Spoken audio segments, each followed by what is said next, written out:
Well, thank you everyone for joining us for Mastering the Job Interview with Recruiting Professionals. We have some amazing professionals here today, ready to share with you some of their tips, ready to do some mock interviews to show you kind of what it looks like to nail the job interview.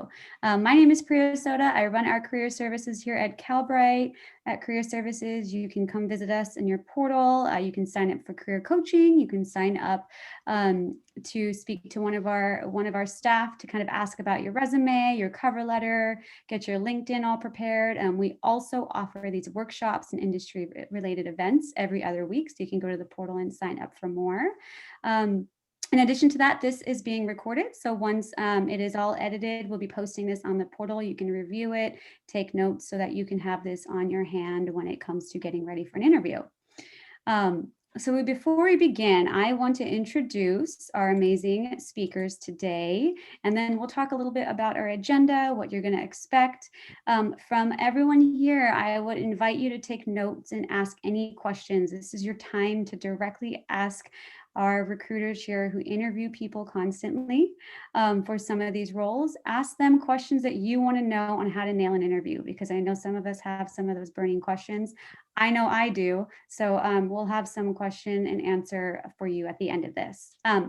So let's kick this off. We have three amazing recruiters here. We have Mabel Chan. She's a senior technical recruiter at Fivetran and the co-founder of Albert's List, which we'll share more a little bit later on, but Albert's List is helping sponsor this event today.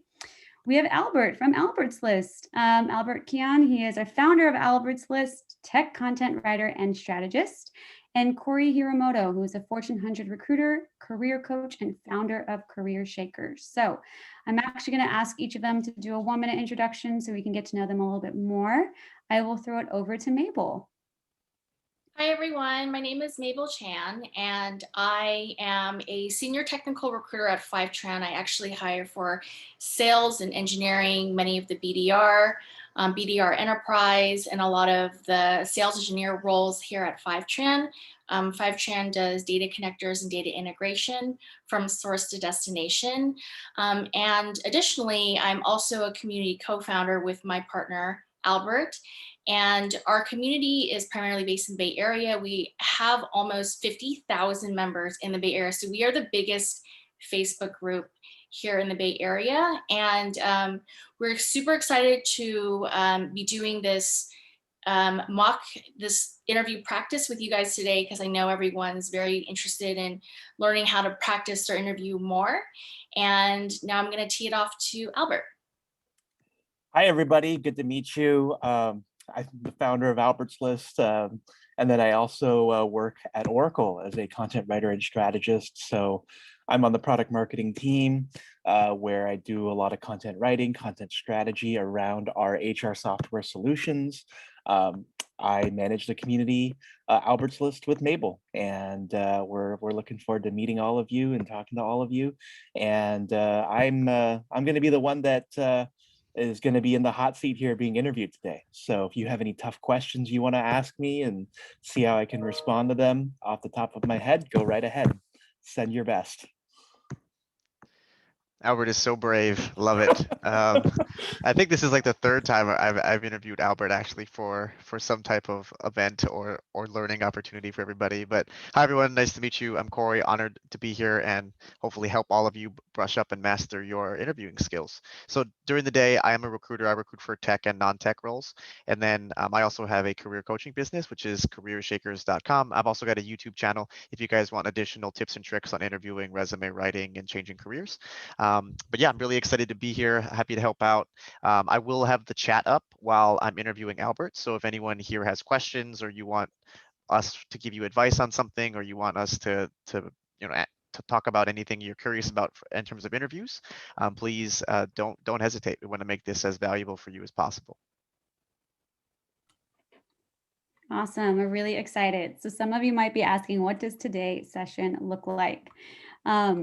We have a great agenda. We just went through introductions, and we're going to do an interview observation. So you are going to get a chance to see Corey interview Albert. What's going to be great about this is I'm actually going to put in the chat this job position, job description we want you to see. It could be something that you are qualified to apply for. So we want to make sure that you know what it is. One moment while I throw this in. So Corey is actually going to be interviewing Albert for a position of a technical support specialist. I'm going to be throwing this into the chat so you can see what the job description looks like. Check it out. He might refer to some of the pieces of the job description in the interview. So that might be a little tip to kind of pay attention to. And Corey is actually the hiring manager for a company called Pied Piper. Not a real company, but the job description is real. Can you see the PowerPoint? Yes? Yeah. Yes. Great, okay. Mabel is gonna be our feedback guru over here. So what's gonna happen is we're gonna answer these questions in stages. Stage 1, Corey's gonna ask Albert 2 key questions about the job interview, so pay attention to those. After that round goes, Mabel will pop in and give us some feedback, some tips, share with you kind of some of the things that you can pay attention to, and answer any of the questions. If you have any in the chat, please add to it. Then we'll go into round 2. We'll do the same thing with another 2 questions, some behavioral questions. So really thinking about how to answer those. They'll share with you a certain method that you can use to answer these questions. And then round 3 is going to be the famous question that you get asked. Do you have any questions for me? So Corey is going to ask Albert, what questions do you have for me? And we'll model how you can answer that. Again, as Corey said, Albert said, Mabel said, the chat is open. Feel free to ask questions. We want to make sure that you get the best out of this. So what I'm going to do is I am going to stop the screen share because what I have to do is pass this over to Corey. He's going to kick it off, and Albert and Corey, go ahead with your interview. Alrighty, well, I'm super excited to be interviewing this top potential candidate today, Albert Kwan, for my technical support specialist role here at Pied Piper, which, by the way, is a fictional company that if anyone watches the show Silicon Valley, that's the company that we're talking about. So Albert, I've reviewed your resume. I'm very impressed by your background. Why don't you tell me a little bit about yourself? Yeah, so I'm a student here at Calbright College, but before that, I had been working a bunch of various different service jobs. I graduated high school, and I'd really decided that I needed to make money. So I went ahead and took on a couple of jobs. I was a Lyft driver for a couple of years, and I paired that along with working at my local Safeway here in San Mateo. And on the side, I've always thought that I really have always had a passion for technology. You know, I've had a couple of relatives who are like software developers, and they'd always be talking about these really interesting things at our like Thanksgiving dinners and whatnot. And so I thought, with Calbright, somebody told me about it once, and I was like, maybe I should go for this myself. And so I started. I applied, thankfully got in, and now I'm here. And this is definitely where I want to be, and now I'm looking for my first job out of school. And I found your job listing online, and I applied, and I'm grateful to have this interview. Oh, fantastic. That is awesome. Well, we are honored that you applied. We have a very strong partnership with Calbright, and we know that there's a lot of really bright students that come out of their program. And we love here at Pied Piper, we love to hire Calbright graduates. That's great.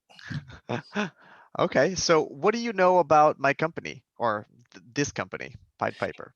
Yeah, so I've seen you guys a lot in the news. What I do know is that you're in the business of data and audio compression, and that you have a really popular mobile app with a lot of companies that really want to make sure that their data isn't like clogging up their technology, so that they can really put out really good music and media to the customers that listen to what they have.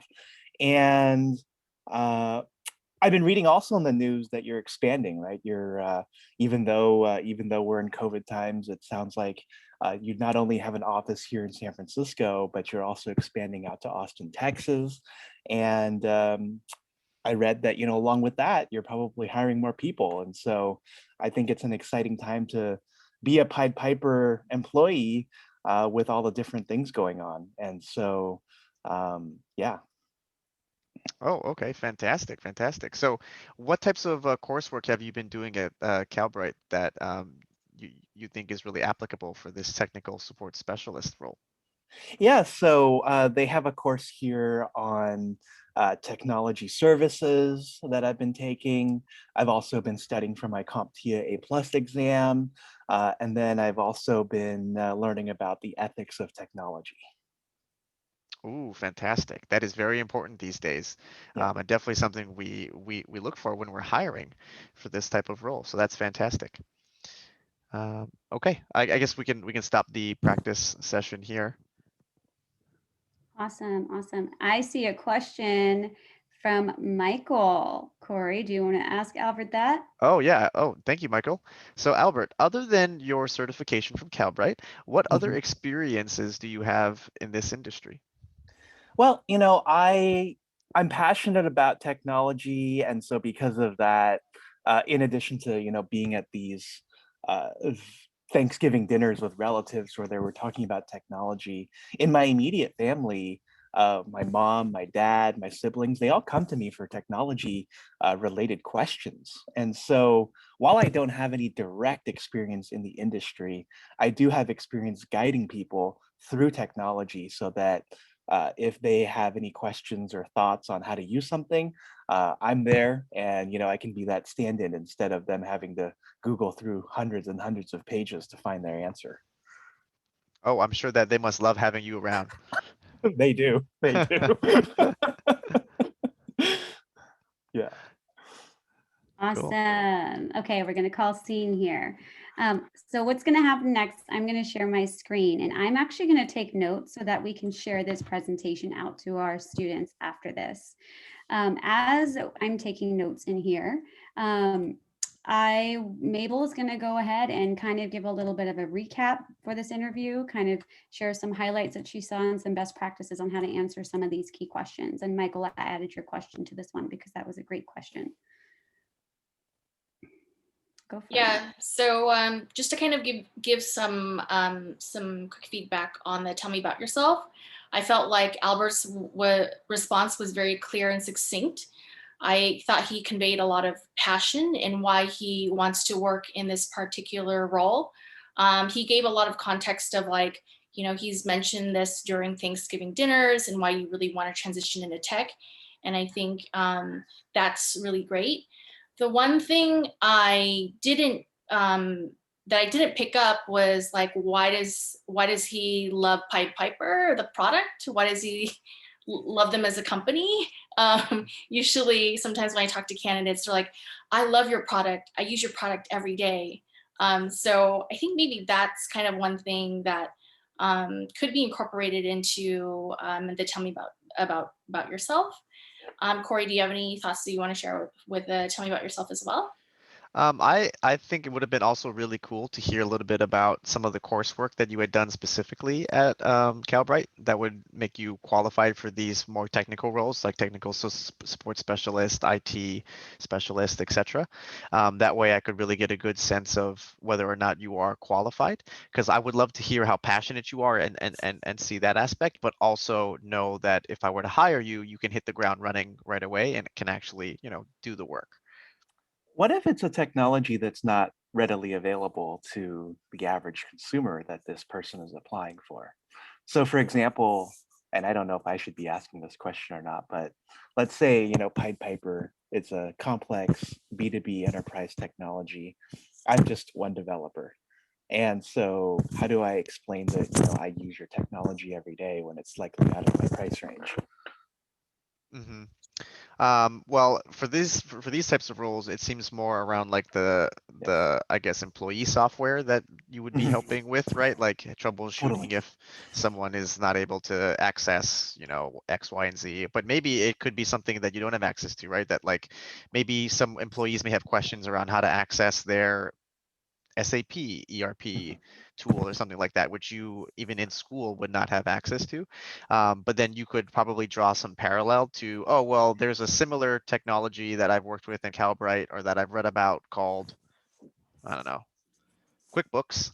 Yeah. And so I've helped people troubleshoot or get access to QuickBooks, which is another ERP.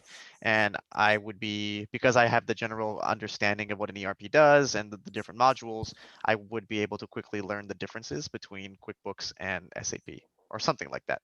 Yeah, perfect. That's one potential route you could go with.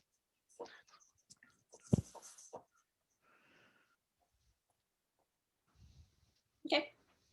And so the next question would be like, what do you know about the company? I like that you researched Pied Piper. Maybe mention, have you used the product or not? Sometimes I ask candidates like, hey, have you used our product before? And then, yeah, I think those are the one thing that I know. Oh, and the one thing that also comes up to me, because I know company culture is really, really important to some certain startups and some certain companies. Ask about the company culture, because like if you see that the company is like really big on diversity, equity, and inclusion, you can mention that. Like, hey, I see that your company that is very strong in women in tech, and I advocate for that. So yeah, and then I think that's just the couple of things that I've noticed that could help. What do you know about the company?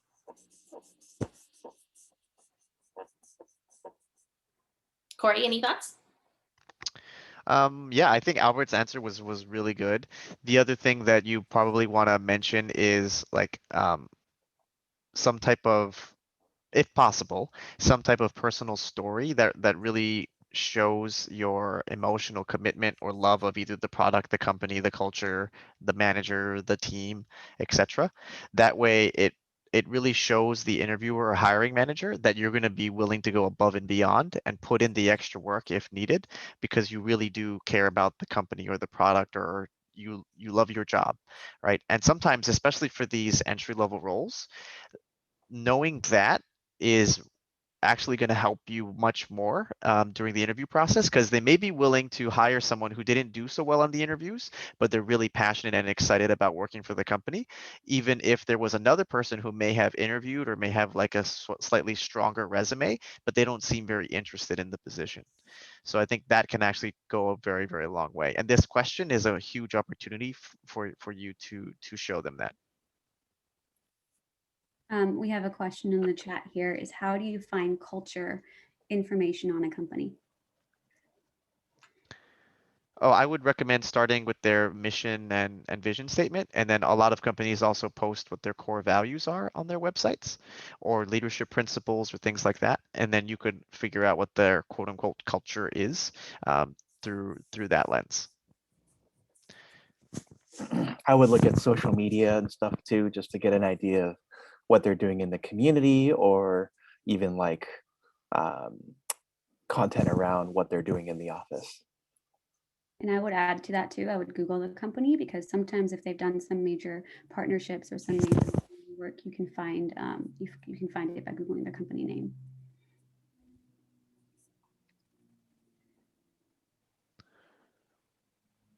Awesome.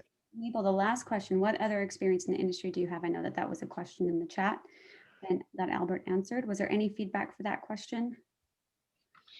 So I think that Albert did explain his coursework, which was really great, because it shows that he has a passion to learn.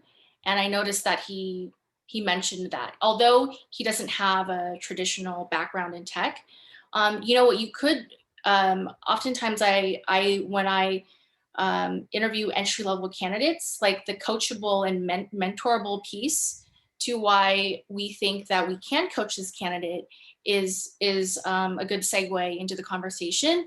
Oftentimes, sometimes, candidates say like, I don't know the data space that well, but I'm willing to learn. And I like am passionate about learning about the data space to get up to speed. And so I think those are the things that could be helpful for Albert to ace the interview.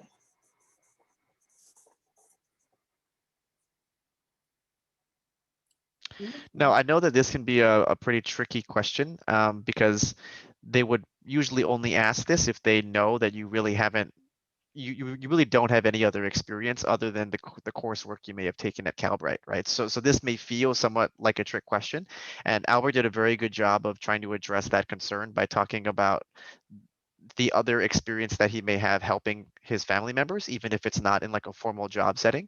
And I think that's actually a really good way to go about addressing some of these potential concerns that they may have, because it's a tangible example that shows the interviewer or hiring manager that you're taking what you're learning in class and actually applying it in a job or like a quote unquote internship or externship.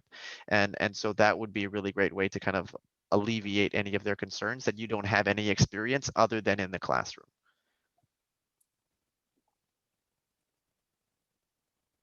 Wonderful. Mendy, I like your question. What we'll do is we'll add that question to the next round of interviews. So Corey, if you see that question in the chat, where do you see yourself in 3 years? Yeah. We can add that to the next round. And Michael asked the question too. Mm. Should we add that one for the?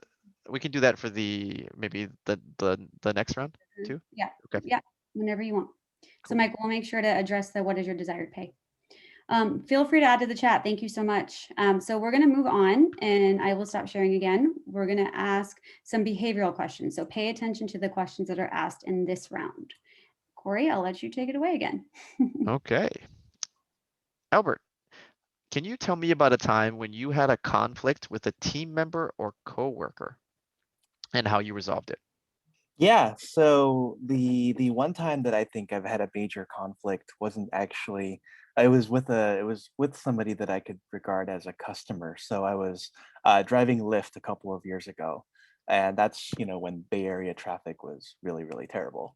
And I was really late to picking up one of the riders that I was meaning to pick up. It was a very bad traffic day in San Francisco, and I was like 15 minutes late from when the app actually said that I would arrive there.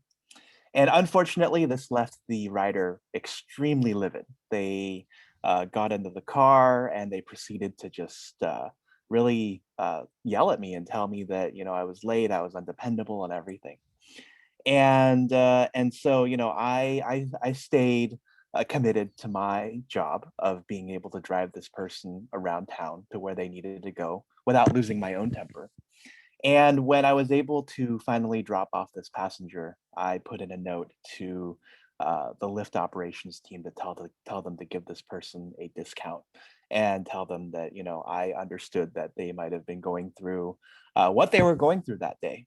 And I also let the rider know this as well, in separate feedback, and also when I commented on ride history. And so everything ended up being pretty good, and as a result, the rider was able to get a substantial discount off their ride, and they were able to rate me very highly for the drive that I was able to do. Oh, fantastic. Sounds like you have great customer service experience. Thank you. Thank you. Okay. Well, Albert, what would you say is your greatest accomplishment? Yeah. So when I was working at Safeway while I was doing Lyft, it was, I remember a time where it was right before the holiday season. So, Thanksgiving is one of the busiest times in a grocery store because everybody wants to come in and they want to get their turkey and they want to figure out where everything is so they can get in, get out, go home and start cooking. And uh, as an associate, I noticed that we had a lot of items that were just kind of messily strewn around. And what I did was I organized a couple of my associates and team members and went through the store and created a organized display where folks could be pointed to where everything could be, um, from where you could find the turkey to the stuffing, and just put them all in one spot. And I noticed that after we did that, we had a lot better traffic flow through the store. And for some of the feedback that we were able to get from customers as well, walking through the store, they said that they didn't have to stress about their Thanksgiving as much. And I also was able to get kudos from my manager too, because he had been just stressed thinking about the lead up to the holiday season, and we were able to get through at least that Thanksgiving without too many complaints and hitches from people who couldn't find what they needed. Oh, very good. I like your creative problem solving, Albert. Thank you. Thank you. So I am super excited to potentially hire you here at Pied Piper. And where do you see yourself in 3 years? I see myself diving into the technology that Pied Piper is developing and really growing my technical support skills. And so I'm hoping that I will still be at Pied Piper with growing responsibilities where I am trusted to do more for the company. Mm, okay, okay. And what is your desired pay or compensation expectations for this role? Yeah, so I went online and I did a little bit of research there, and I think that commensurate pay with this role is somewhere between $20 and $25 an hour. Oh, okay. Well, Albert, that seems like it's a little bit out of our range. Would you still be comfortable interviewing for this position? I absolutely would. It's a really exciting opportunity in front of me. Pied Piper is a growing company. You guys are doing really exciting things in the space, and I would absolutely look at taking a lower salary if available. Okay, so we can stop the scenario there. Albert did a Corey, can fantastic I job ask this a time. question? Can I add a question to this? Yeah. Um, can we ask what would you say is your greatest weakness? Albert, putting you on the spot, my friend. Yeah, I would say my greatest weakness is sometimes I care a little bit too much about the people that I serve. The Lyft example could be one of them, and the Safeway example could be another one of them. But it also gives me a real chance and opportunity to provide the best customer service and think of creative ways to go above and beyond to ensure that people have the level of loyalty they do to us and me, so that one of my philosophies is that I believe in leaving people better than I found them, and so I think it directly contributes to that as a result. And what are you doing potentially to help overcome this weakness? Well, it's all about understanding what the business wants and being able to draw a line when necessary. I think that delighting customers is really important, but you also have to understand that there's a certain boundary and need that a business has to achieve as well. And so it's really being able to balance that fine line and communicate when necessary. And so learning how to communicate better is one of the lifelong skills that I continue to build. Very good. Okay, we have a couple more in the chat, Corey, if you want to read them off. Sure. Uh, R Araceli, I think I'll probably answer that one when we go to the feedback section. Albert, what was the toughest decision you've made? Ooh. Really, really on the spot. I love it. Thank you, Albert. His toughest decision might have been saying yes to do this mock interview in front of everybody. Well, as a result, we're able to help a lot of people. And so, yeah, I would say the toughest decision I ever made was to unfortunately leave one of my customers at the grocery store empty-handed. They came up to me looking for a food, a canned food that was really popular at the time, right at the beginning of COVID, when I was still working at the supermarket and coming to class. We ran out of canned food and toilet paper pretty quickly, and at the time, it was one of these like surreal moments where you walk through the aisle of the supermarket and there's nothing there, and having to tell a shopper that no, we don't have this and we probably won't have it for a couple of days was pretty tough. And I put them in touch with our corporate office in case they wanted to pass the feedback on, and that's really the only thing I could have done. And it was unfortunate that I had to do that, but it was an unusual circumstance. Yeah. Yeah. Wonderful. Thank you for all of our interviewers over here. Some great questions. Hey, we threw down the challenge, and they're definitely bringing it. That's for sure. So we are going to pick up the slides again. I'll take the notes and I'll have Mabel kind of walk through these questions. So question number 3, tell me about a time that you had a conflict with a team member or a coworker. I know Albert mentioned that it was a conflict with a customer. I liked how I think Albert's response was pretty spot on when it came to conflict.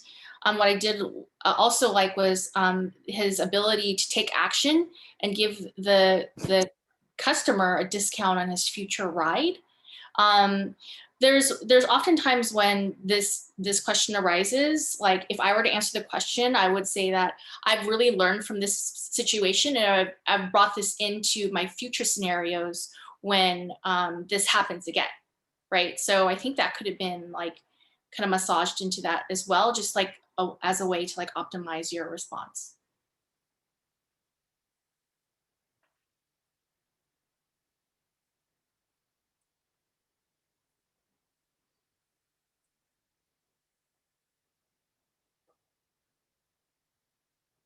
Hey, tell me about your greatest accomplishment. So I think Albert was pretty spot on this one. I don't know if I have any feedback for the greatest accomplishment. If Corey wants to also maybe take note on that. Let's talk a little bit about the template that job seekers here can use so Yeah, that they can tell the right story. Let's do that. yeah, and then I do have some feedback on this second question after Perfect. that. Yeah. So the STAR method, correct? Yeah. Mhm. Does someone want to share what that is and kind of how students can use that one, how candidates can use that in their interview? Corey, I'll let you go with that one. Okay, sure. Yeah, I'll take this one. So maybe I can throw something in the chat too that I'll put like a little link to Please do. the STAR method, but basically it's an acronym. So STAR stands for situation, task, action, and result. And this is the framework that you want to use when you're asked any behavioral question. So a behavioral question are all of these that well, I should say these top two questions, 3 and 4, that we asked Albert today. It's anything that starts with tell me about a time where, or if you hear something like give me an example when. Basically, anytime they want you to pull from your prior experience, this is what we would consider a behavioral question. So when you hear that, you should be thinking of the STAR method. And this is a blueprint to help you structure your interview answer. So first, you're going to want to give the general and broad situation that was occurring. In Albert's situation, this was around Thanksgiving and he's working at Safeway and things usually get very, very crazy. Then you want to get like a little bit more specific and talk about the task that you were asked to do or what you were working on at the time. This is also the part where you answer the question itself, right? So this is when he explained what the greatest accomplishment was in his task, which was to help organize the craziness and all the madness that happens for Thanksgiving. He organized his teammates together to create a display that would direct folks around Safeway. And then you get to the action. So this is what he specifically did. So that's when he explained how he set up, this display. It was pointing customers to find where the turkey was and all the other things that you may typically want to shop for on Thanksgiving. And then for the result, he talked about how it reduced the stress of his manager and also really improved the overall flow of Safeway and the customers. And then my only feedback to Albert, everything was fantastic. The only thing I would potentially add is maybe a little bit about how directing traffic or organizing the flow of customers on Safeway would have benefited his store. I'm assuming that would allow them to service more customers, make more money, right? Safeway can sell more turkeys now because customers are able to find things quicker, check out faster, et cetera, et cetera. So I think that would be only one thing that I would want to add there. But that is a general framework and structure where you'd want to approach answering these behavioral based questions. Situation, task, action, result. And then a key thing to remember is the action part is where you folks can really highlight your technical skills or anything that you may have learned at Calbright when it comes to these technical support specialist roles. If they ask you to talk about some program or some technology that you've learned, this is the A is the where you would actually get to show them your skills. Now, one other thing to remember is for other questions, like tell me about yourself, where do you see yourself in 3 years? You would not want to use this STAR method. So just make sure you know when to use it and when not to use it.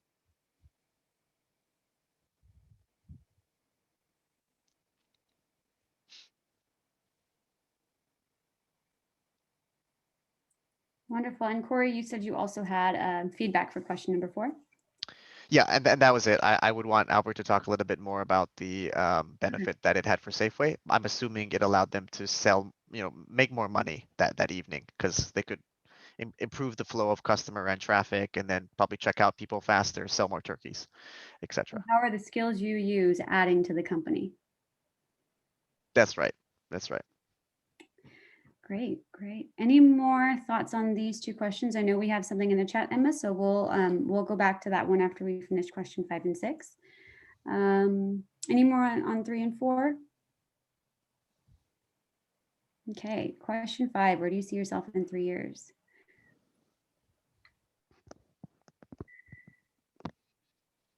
I like that. So just a little bit of feedback on Albert. I like that Albert gave a pretty good response.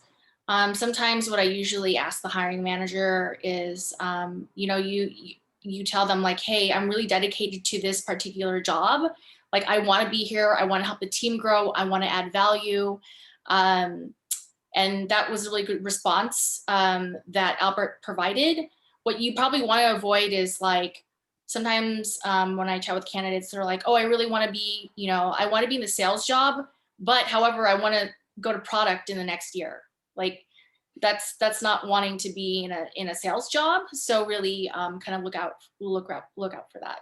Yeah, you wanna actually perform as much risk mitigation on this question as possible. Um, and especially if it's the hiring manager on the other side, you definitely want to perform risk mitigation because they don't want to hear something like, I want to be in your job in 3 years. Like that's just not going to end well. Definitely. Thoughts, Corey, or are we good? Albert did a really good job Yeah. overall. And the other thing that he did that's really good is just make sure you mention that you still plan to be at that company Yeah. 3 years from now or 5 years from now, etc. That's usually one thing that a lot of people also kind of make a mistake about.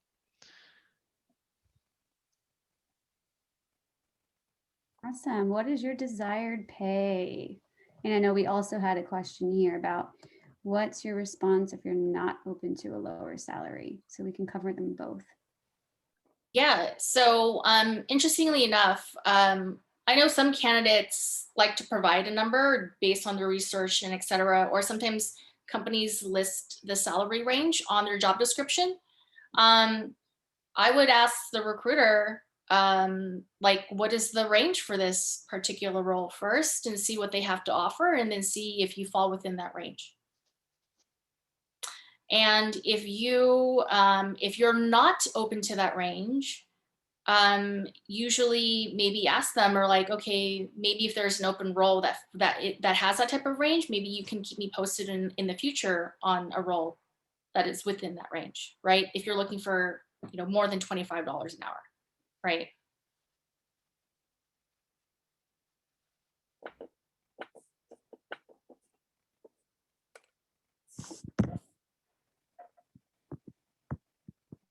What would you say is a good range to, like, how big of a range is it to respond to when somebody asks you, what is your desired salary? So usually what recruiters ask is like, recruiters are not, they're not legally, it's like not legal for them to ask you what you made in your previous role, but they ask you what your target salary is. Like, what are you looking to make, right? Are you looking to make 25? Are you making look $30 an hour? So that's something to keep in mind.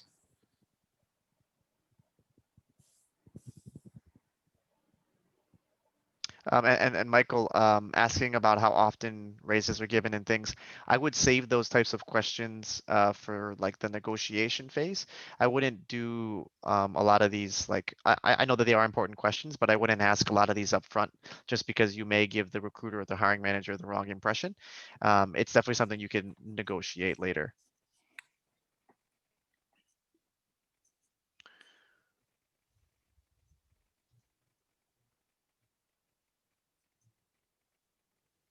Wonderful. And I know we had last question here in the chat. Would conflicts resulting in disciplinary action for the coworker be okay to share? And I think this is referring to question number 3.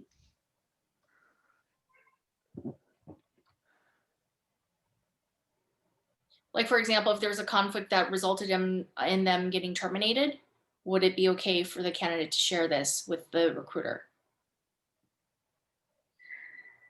This is a That may little, be being written up or some action taken. Yeah. I think so generally speaking on this question, you want to end by saying how the conflict was resolved in terms of like what the business decisions were. I think the HR stepping in might be also disclosing a little too much.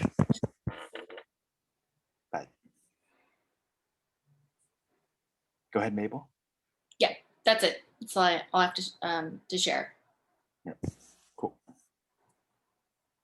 Okay. Last question. Anyone? Last time I'm asking, anyone have any other questions for this round? Because then we're going to move on to the key question is, what questions do you have for us? Okay. Albert, I will let you, and Corey, I'll let you go ahead and take away for round 3. Cool. Well, Albert, that brings us to the very end of our interview. I always like to save about 5 to 10 minutes here at the end to see if you have any questions for me. Yeah, so how do you or the hiring manager see this role developing over time? So I think for the first probably 2 to 3 months, we're going to be focused really on onboarding you and getting you used to the Pied Piper culture, and also making sure that you're very familiar with all the different technologies and softwares that all of our employees use, really helping build up your muscle in that space. And then after the 2 to 3 month period, I like to have a very hands-off management approach. So I would expect you to be fully functional and able to, answer questions, run projects and things on your own. And then in the long term, I'm hoping that you can start to take on larger corporate engineering projects within our remit, and then hopefully you can expand your scope that way and gain additional skills. The sky's the limit here at Pied Piper. We love to invest in our employees. Wonderful, wonderful. What do you consider your biggest challenge today as a company? And yeah, what do you consider your biggest challenge today as a company? Well, I think one of the biggest challenges is, Pied Piper, we're doing super well right now. We just got our Series Z funding of $100 billion. And so we're growing super fast. And we're also, buying a lot of new softwares to help keep up with the scale and demand of our growth. So we're buying new software is what feels like almost every single month. And so some of our sales teams need to learn new softwares and get access. And some people's laptops are so old that they can't, host and use a lot of these services. We're also migrating a lot of our stuff over to the cloud. And so my biggest pain right now is my team is a little too small. We're a little understaffed, and that's why I'm really looking to hire another specialist. And also helping me get organized. I really need some like a way to keep track of everything that gets thrown our way, and how to really manage all these different projects. Because there's only me, you, and the other people on this team, and we have a lot of work to do this year. So Wow. that's really keeping me up at night. Can you expand a little bit on your management style?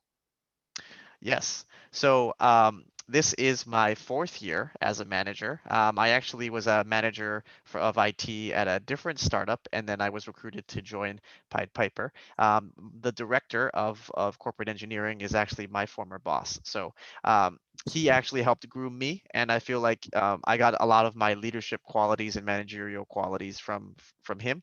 I think some of the effective traits that make a very good manager, number one is giving you a lot of trust and autonomy. I believe that is very, very big, especially in your growth. I also love investing in my team. So if you wanted to take additional certification courses or learn other skills, more than happy to encourage you to take the time and do that. Pied Piper also has a very generous educational reimbursement program. So if you wanted to get Salesforce certified or other things like that, more than happy to to have you do that. But I also want to make sure that you feel comfortable having career conversations openly with me as well. So while I will be looking for opportunities for you to grow, I would also love for you to be proactive and tell me about what other goals and projects you'd like to get involved with, and I'll do my best to make it happen. Sounds like a great job. One more question. I didn't see it in the job description, but can you tell me how my performance will be tracked and what I'll be held to in terms of numbers? Yes. So after you get ramped up, after your second month or so, we'll be tracking your performance based on the number of tickets you're able to answer and complete and troubleshoot for. And then every person that you help here at Pied Piper will also be given a survey about your experience with them. And so I'll also be monitoring your survey results. You will need to maintain at least a four four-star rating out of five. Otherwise, there will have to be some, performance discussions, which you and I will talk about. So I expect about 70% of your day to be spent on tickets and helping our employees, and then the other 30% of your time should be spent on our broader IT projects. Great, wonderful. That's it for my questions. Thank you, Albert. Those are fantastic questions. I feel like I should hire you. I think I'd love to work at Pied Piper with your $100 billion Series Z. And close. It looks like Albert got the job. So throwing it over to Mabel here, I actually wrote down some of the questions that Albert asked. If I missed any, please let me know. I want to make sure that these notes are there for our students. But yeah, can you tell us a little bit more about this section? Like, the questions that were asked, what are some questions you want to ask? Are there different types of questions you want to ask for a different person that might be interviewing you? Maybe a recruiter versus a hiring manager, maybe somebody in a management position. And yeah, tell us a little bit more about this section, because this section comes up in every single interview. Yeah, so I think Albert hit on a lot of really important questions to the hiring manager. It's really important to ask questions, because if you don't, it doesn't seem like you're very enthusiastic about the role or want to know too much about the role. So I think Albert pretty much hit it spot on. I have a list of questions that I ask hiring managers as well. I noticed that Albert asked about like key metrics and KPIs, which was really great. Oftentimes I do ask hiring managers about what the career path looks like for this particular role. Is he here for, IT support for 6 months, and then they evaluate him, then he gets promoted to lead IT support? What does that look like for Albert, right? So that's kind of important to know. Let me see. Also, interestingly enough, when I interview candidates, when they look at my LinkedIn, they say, "Hey, Mabel, we see that you've been at this company for about a year right now. Like, what are some of the things that you've worked on for X company that you really like?" Right? So asking this question to me seems very personal, and they took the time to look at my LinkedIn to know what I've been doing. So I think that is a really good key piece to that. Those are just some of the things that I've asked in the past myself.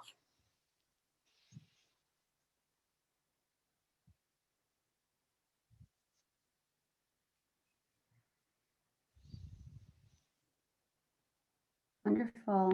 Any additional thoughts from Albert or Corey? Albert, you want to go? No, I don't have any other additional thoughts. I think that the questions that Mabel posed, in addition to mine, were pretty spot on. Yeah, and then it's really important, just like as you're asking questions, what do next steps look like? You always have to ask what next steps look like, because either way you don't get the information on hey, what does hiring manager screen look like, or what does the on-site look like, or sometimes oh, where are you at in the process with interviewing? Are you looking to hire an IT support person in the next couple of weeks or so? And companies, hiring managers will let you know that they're like, we're looking for an IT person like right now. Yeah. So And then one of my other favorite questions that I also like asking, if it's not obvious, is how do I make you look really, really, really good in front of the people that you report up to? Because it's likely that, a hiring manager like Corey has a boss above them. And one of my jobs, in addition to doing my job, as the job description says, is to make Corey look really, really good.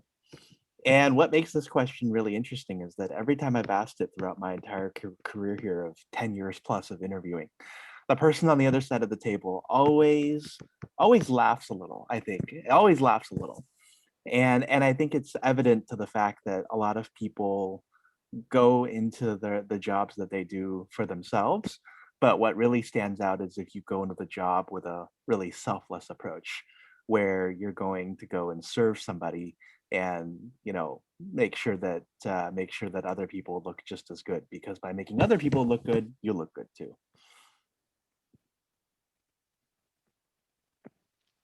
Wonderful. Okay. I think there's some in the chat, so I don't know if anyone wants to refer. If there is a particular culture aspect, an example of sustainability that is important to you and that you weren't able to find info on by researching the company, is it okay to ask that question here? Definitely, I think so. And then I think the other thing you're going to want to be conscious of is not necessarily leading your interviewer to give you a certain answer. So one of the risks you run if you say, "What is your management style?" Um, Typically I'm going to give you only the good things about me, right? Like even if I was a horrible manager, I'm not going to tell you in that interview, "Oh, I'm a really bad manager. I got yelled at last month for being really mean to my employees." I'm not going to tell you that. I'm just going to tell you like how awesome I am. So same with this question, right? Like let's say you really care about sustainability and you say, "Hey, I really care about sustainability. What does your company do from like, to help ensure that there's, a sustainable whatever practices?" You've basically led your interviewer to feed you an answer about how sustainable that we are as a company. So instead, I would try to keep your questions a little bit broader, right? Like, hey, what are other values that you've seen at the company that are not listed on the website? And then if they don't list or they don't talk about sustainability or diversity and inclusion, and that's something that's very important for you, then that may be a sign, right? That they don't do anything big enough in that space or memorable enough in that space for multiple employees to not mention it. So that's one thing. And then I saw another question in the chat around, can you tell me about the employee turnover rate in this department? I think that is also a question that you may want to save for like the negotiation phases. I wouldn't do this at the end of your interview, just because it does have a negative connotation toward it. And also you don't want to put your potential new boss in like this awkward spot. Most of the time also, unless you're in HR, they won't really know the employee turnover rate in their department. They'll only be able to talk about what it looks like on their individual teams. And even more so, they need to hire somebody. So I'm not going to tell you that there's a lot of people that quit my team because then you'll never join my team. So that's another question where you may be leading them, and they're obviously just going to give you an answer that you want to hear. Yeah. Because it might also imply like, oh, so if I tell you that a lot of people leave, are you going to join and then hop and then leave me when it's easy to do so too? Yeah. Yeah. So Thank you. Risk mitigation, the name of the game. So to continue on, we did have one more additional resources, interview strategies that we put, and I know that these have all been mentioned. We really wanted to add to get more comfortable talking about yourself. So one way you can do that is to record yourself and play it back, practice in front of friends and family, record yourself on your camera, listen to yourself, see how you come across. The other thing is to research the company or organization in advance of your interview, understand their mission and vision for the future, which is really important for company culture. For our three specialists here, was there any last minute interview strategies, whether it's in preparation, whether it's in closing or follow up, that you would like to suggest or provide so that we can add to this?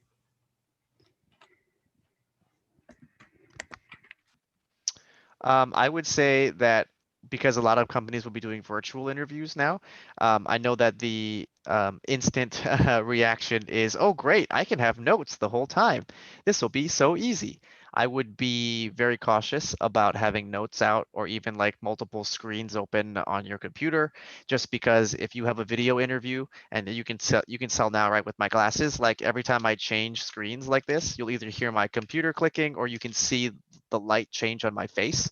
So employers or interviewers will know that you are looking at notes or you're reading off something, right? Like if you are literally reading off of your notes, I can see either your head moving or your eyes moving. So I'd be very cautious of that.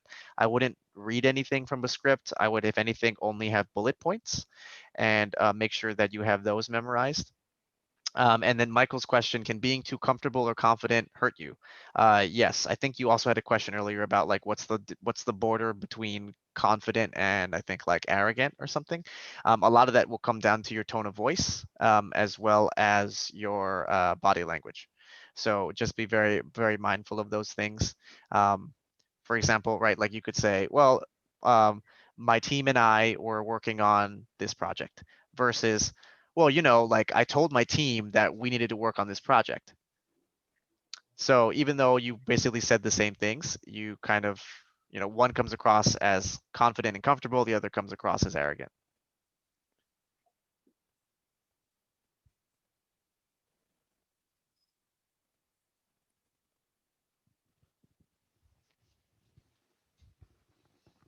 There's another one in the chat. What is the best thing you need to do if encountered with an unorganized interview? Can you tell us a little bit more about that, Medney? While she's typing that up, another thing that I've heard all the time is, what if you get asked the same question twice? I would flag it. I would just say, hey, by the way, so and so, whatever interviewer, before you also asked me this question, did you want me to use a different example, or should I, tell you the same answer that I gave them because you had questions about it? And then usually they'll tell you that it was a mistake and they actually need to ask you a different question, because there is no advantage in an interview in a company asking you the same question twice. So usually it's just an error and I would just call that out and then they'll usually change your question.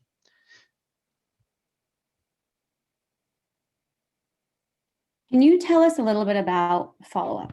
What does that look like and the importance of it?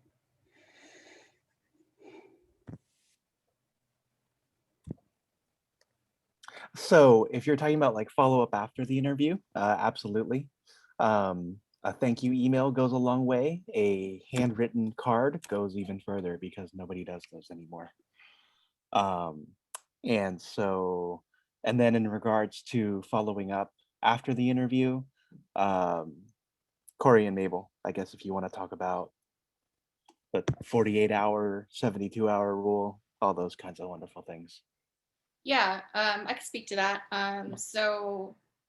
So I hire for a bunch of sales roles as well. So the most important attribute they look for is being king and queen of follow up.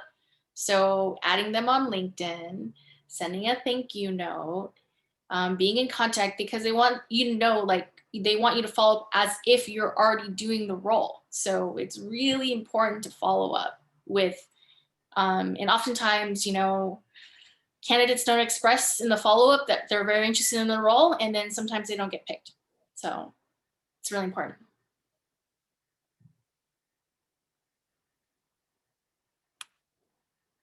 Yes, I used to work for a company once, and I remember the hiring manager would always say, I will not hire anyone who doesn't write me a thank you note. Simply for the fact that they wanted to see their penmanship, and they also wanted to see how they express their gratitude and interest into the role. A big deal for sure.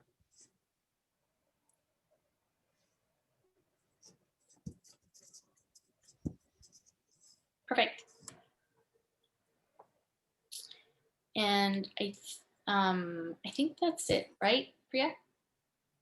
Yeah, so if there's nothing else to add to this, I do want to go back to Mendy's question. She did message me that if you can sense that the interviewer is asking you irrelevant questions or may not be ready to interview you, if it's like a feeling of a disorganized interview, has anyone dealt with that, and kind of how would you as a candidate respond to that?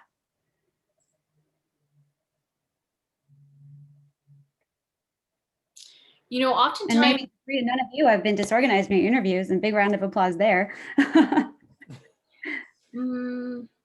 sometimes, so I think usually if the company is disorganized, that could be a red flag for Yeah. that could be kind of a red flag. So keep in mind too, if the company does seem unorganized or the interview falls short, that those are not good signs, and therefore you should go look at other companies. Yeah, and if That's the helpful. interview is Also knowing that messy you're interviewing mid-interview, somebody. Mhm. if the interview is messy mid-interview, I generally just try to stay patient, and keep my composure and be professional.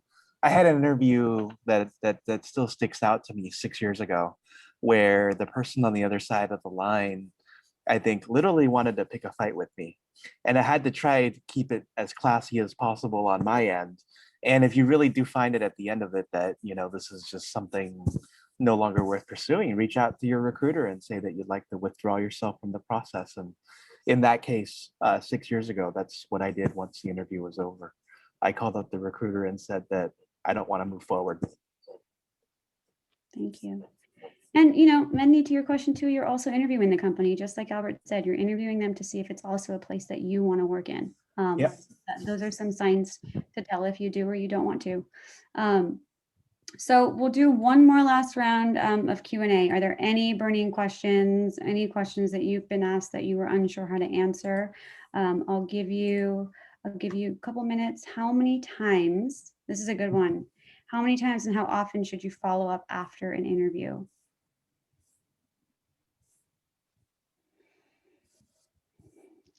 Speaking from my personal experience as a recruiter, I would say you only need to follow up with me probably like 7 days or so after the interview if you don't hear from me.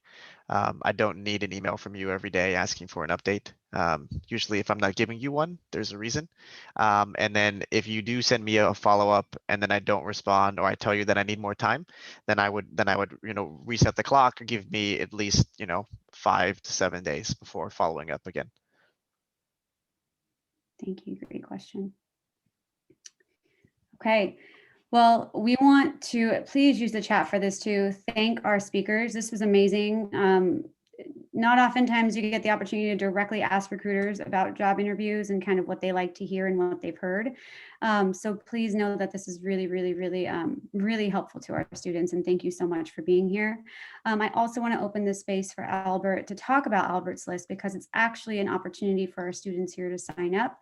In your follow-up email, what you are going to get is the link to sign up because you have that chance to do it. And I'm going to actually throw it over to Albert so he can tell you more what Albert's List is if you are interested in being part of it.